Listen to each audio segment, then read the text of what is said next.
కేంద్రంలోని ఈ ప్రధాన హాస్పిటల్లో దాదాపు అన్ని ప్రధాన విభాగాల్లో డాక్టర్ల కొరత వేధిస్తోంది.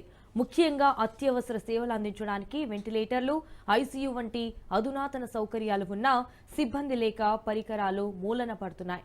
ఎమర్జెన్సీ పేషెంట్లు వస్తే వారు తిరిగి ప్రాణాలతో వెళ్తారన్న నమ్మకం కూడా లేకుండా పోయింది. అంతేకాకుండా రోజుకు సుమారు 50 మందికి పైగా గర్భిణీలతో పాటు ఇతర సర్జికల్ పేషెంట్లకు స్కానింగ్లు నిర్వహించేందుకు సిబ్బంది లేకపోవడం, ఎమర్జెన్సీ ఇటు ఎంఆర్ఐ స్కానింగ్ సదుపాయాలు లేకపోవడం రోగులను తీవ్ర ఇబ్బందులకు గురి చేస్తోంది. పెద్ద హాస్పిటల్లో కొన్ని సౌకర్యాలు లేక ప్రజలు చాలా ఇబ్బందులకు గురవుతున్నారు.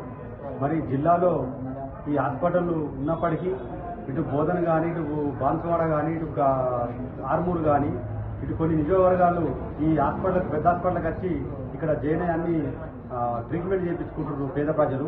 మరి పేద ప్రజల కోసం నిర్మించిన హాస్పిటల్లో కనీస సౌకర్యం లేకపోవడం బాగా శోచనీయం. ఇది అలాగూ బాత్రూమ్స్ కానీ, మళ్ళీ దాంతోపాటు వీల్ చైర్స్ కానీ ఎక్కడ కూడా ఇవి కూడా అలాగూ సౌకర్యాలు కనపడలేకపోతున్నాయి. కాబట్టి ప్రభుత్వం ఇప్పటికైనా దృష్టి పెట్టి వీటి మీద ఏవైతే అసౌకర్యాలు ఉన్నాయో సౌకర్యాలు నిర్మించాలని చెప్పేసి మేము కోరుతున్నాం. దాంతోపాటు బోధన హాస్పిటల్ కానీ, మరి కొన్ని మండలాల్లో ప్రభుత్వ హాస్పిటల్లో కూడా కొన్ని డాక్టర్లు సకలంలో వాళ్ళు వైద్యం చేయలేకపోతున్నారు.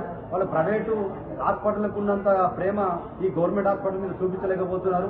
దానివల్ల ప్రజలు చాలా ఇబ్బందులు అవుతున్నారు. ఇటు మధ్యతరగతి కుటుంబం, ఇటు పేదల కుటుంబం ప్రైవేట్ హాస్పిటల్లో లక్షలాది రూపాయలు వాళ్ళు గుంజుతున్నారు. మరి అదే ఇక్కడ మన ప్రభుత్వ హాస్పిటల్లో మెరుగైన వైద్యం కనుక అందితే పేద ప్రజలకు ఉపయోగపడుతుందని చెప్పి మా అభిప్రాయం.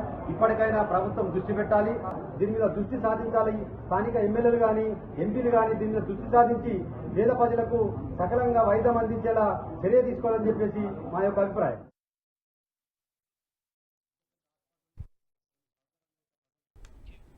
మరోవైపు హాస్పిటల్లో సౌకర్యాల కొరత ప్రధాన సమస్యగా మారింది. 7 అంతస్తుల బిల్డింగ్లో 6 లిఫ్ట్లు ఉండగా ప్రస్తుతం 3 మాత్రమే పనిచేస్తున్నాయి.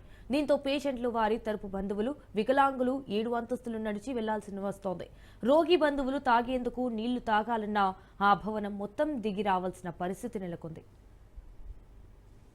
నిజామాబాద్ జిల్లా కేంద్ర ప్రభుత్వ ఆసుపత్రికి నిజామాబాద్తో పాటు కామారెడ్డి, ఇక్కడ ఆదిలాబాదు, నిర్మలు, అదే రకంగా మహారాష్ట్ర ప్రాంతాల నుంచి రోజు వేలాది మంది ప్రభుత్వ ఆసుపత్రికి వారి అనారోగ్య సమస్యలపైన చూయించుకోవడానికి, ఆరోగ్యాన్ని బాగు చేసుకోవడానికి వస్తూ ఉంటారు.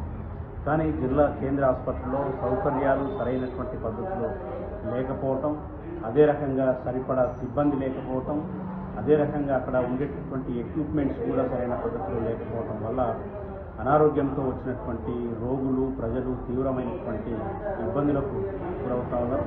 ఇవాళ వర్షాకాలానికి సంబంధించి అనేకమైనటువంటి వైరల్ ఫీవర్స్, అంటువ్యాధులు వస్తాయి. ఇప్పుడు ఎండాకాలానికి సంబంధించి విపరీతమైన ఎండలు ఉండటం వల్ల ఈ ఎండల వల్ల ఎండ దెబ్బ తగిలి ప్రజలు ఆసుపత్రికి వచ్చేటటువంటి అవకాశం ఉంది. ఇంకా సంఖ్య ఇన్పేషెంట్ కానీ అవుట్ పేషెంట్ సంఖ్య పెరిగేటటువంటి అవకాశం ఉంది. కాబట్టి రాష్ట్ర ప్రభుత్వం చొరవ తీసుకొని కార్మికుల సంఖ్య, ఉద్యోగుల సంఖ్యను, సిబ్బంది సంఖ్యను పెంచడంతో పాటు వారికి సరైనటువంటి సదుపాయాలు కల్పించడంతో పాటు ప్రజలకు, పేషెంట్స్కు, వస్తున్నటువంటి పేషెంట్స్కు సరిపడా మందులు, దానికి సంబంధించినటువంటి ఎక్విప్మెంట్స్ వీటన్నిటిని కూడా పెట్టి ప్రజల ఆరోగ్యాన్ని కాపాడాల్సిందిగా కోరుతాం.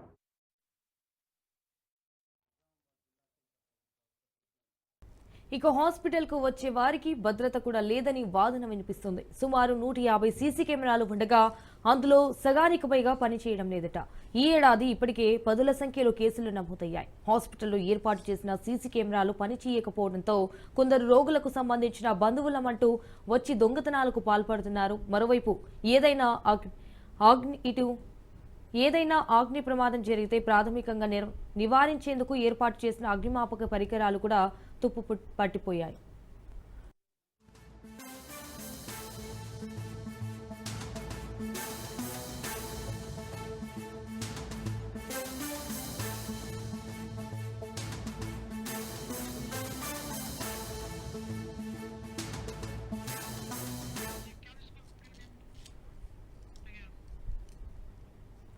ఇకో హాస్పిటల్కు అనుసంధానమైన మెడికల్ కాలేజీలో పలు సమస్యలు స్వాగతం పలుకుతున్నాయి. ముఖ్యంగా ఫ్యాకల్టీ సమస్య మెడికోలకు ఇబ్బందిగా మారింది. అంతేకాకుండా కొంతమంది ఫ్యాకల్టీ విధులకు హాజరు కాకుండానే ప్రైవేటు క్లినిక్లు నడిపిస్తున్నారని ఆరోపణలు వినిపిస్తున్నాయి.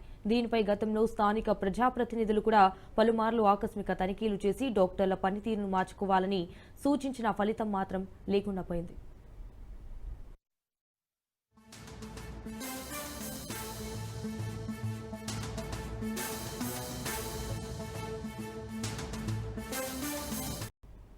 ఒక్క మాటలో చెప్పాలంటే సమస్యలకు నిలయంగా నిజామాబాద్ ప్రభుత్వ వైద్యశాల అని చెప్పవచ్చు.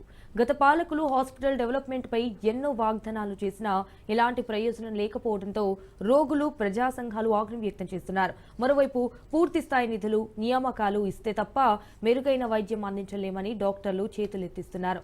ఇప్పటికైనా ప్రభుత్వం స్పందించి తమను ఆదుకోవాలని కూడా రోగులు కోరుతున్నారు. మొత్తానికి ఉచిత వైద్యం పేదవాడికి అందరం ద్రాక్షగానే మారింది. సిబ్బందులేమి, నిధుల కొరతతో జిల్లా కేంద్రంలోని ఆసుపత్రికి వచ్చే రోగులు నానా అవస్థలు పడుతున్నారు. ఇప్పటికైనా ప్రభుత్వం జిల్లా కేంద్రంలోని ఆసుపత్రిపై దృష్టి సారించి అటు సిబ్బంది కొరతను తీర్చి నిధులు విడుదల చేయాలని కోరుతున్నారు స్థానికులు. కెమెరా పర్సన్ శ్రీధర్తో కిషోర్, రాజ్ న్యూస్, నిజామాబాద్ నుంచి.